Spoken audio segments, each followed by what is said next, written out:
The letter H has half-turn symmetry. If it is rotated about its center through 180 degrees, it appears unchanged.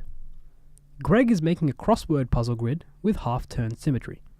He has completed the first 4 rows. He has 2 more squares to color black to complete his grid. The 2 squares to color black are A, B, C, or D.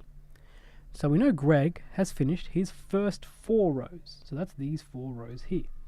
And for it to have rotational symmetry, it must be able to rotate such that it will look exactly the same as this on the bottom half here. So let's draw how we need the shape to appear.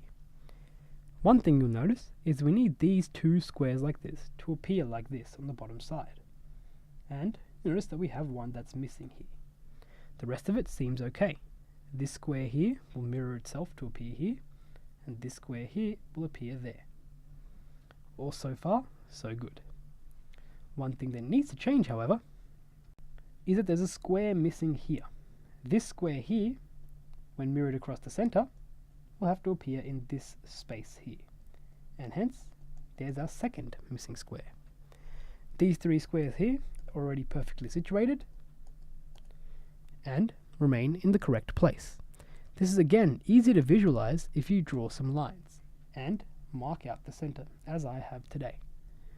So, we can see that the 2 squares we need are as follows.